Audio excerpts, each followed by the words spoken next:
7:30 approached the Chief of Army, the Defence Minister and the opposition Defence spokesman for an interview. They all declined. Late this afternoon we received a lengthy response to our questions from the Chief of Army, Lieutenant General David Morrison. He thanked the ABC for highlighting these serious issues in a bid for them to be dealt with. He said his staff in Army headquarters are already taking steps to determine if any serving members are linked to the offensive comments. Where they have been, he said, I intend to take action to deal with them to the extent that our policies and the laws allow. General Morrison's full response will be posted on our website. Earlier, I was joined by Dr. Ben Wadham, a former soldier and a military analyst from Flinders University. Ben Wadham, welcome. G'day, how you going? Why would anyone want their daughter to join the Army after seeing something like that? Yeah, look, I think it does affront, civil sensibilities. The Australian Defence Forces do have a very proud tradition. They do a very difficult job, and it's it's an interesting job too. I mean, it's appealing to young people to join the military and to be part of that tradition. But at the same time, we do continually see this sort of behaviour. It does come up quite often in our media, whether it's the Skype scandal or the HMAS success, or examples of the poor use of social media. So I think across the board, people have to ask themselves, will my child, if they go into the military, become part of that culture? And I guess the answer is, to some extent, yes, but not everybody ends up partaking in this sort of behaviour. It tends to happen in some places more than others. Certainly, but we're endlessly told that military culture is going to be changed by the people who lead it, and it doesn't seem to. No, that's right. I mean, over decades now, we've had rolling inquiries into the culture. You know, going back to the HMAS Swan or sexual harassment at ADF in the late 1980s, late 1990s. The Rough Justice Report at 3RER, where there was examples of quite a violent culture there. Even the reform of the military justice system.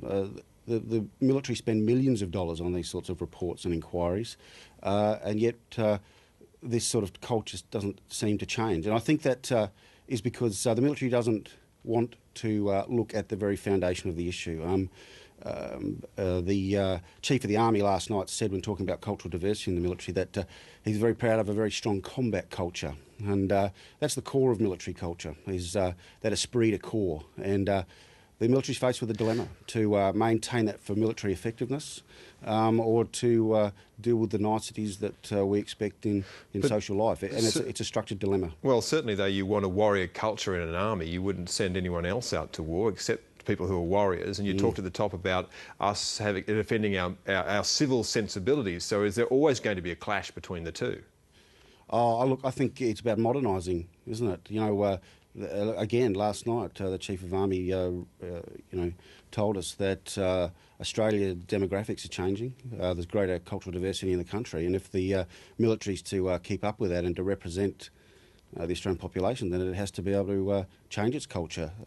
It's just that it's very slow, and we have to remember that some parts of the military are changing, but some of the parts are very difficult to change. We've seen it's hard enough to go about changing a football culture. Of course, the military has a much older, more entrenched culture. It's a larger organisation. So where do you begin to make that kind of change?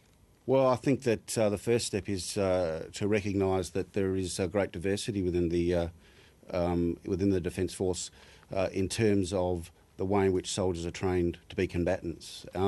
This sort of behaviour or these sorts of practices tend to come out of very specific sort of areas, training institutions like ADF or RMC more traditionally, but also arms corps. And, the Australian military is nearly 87% male, and again, most of them are Australian born. You get a group of men together in those infantry corps, and there's a very strong sense of fraternity, and this kind of behaviour of excluding others and discriminating against others, part of that.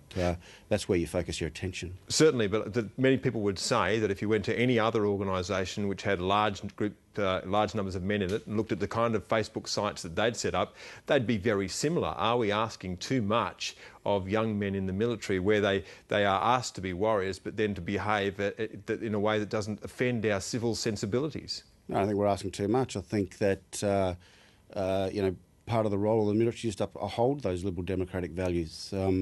So I think that over time the military has been changing its practices. The hard nut soldier from post-Vietnam, that sort of training which I experienced when I went through in the early 90s has already shifted. The question of whether you need bastardisation or treating people badly to turn them into a combatant has become a question for the military, and I think they're addressing that. I think that they are just particularly wary of questioning this esprit de corps, because it challenges their military effectiveness. I think that they can continue to think about that and work on that area. Ben Wadham, thank you. No problems, thank you.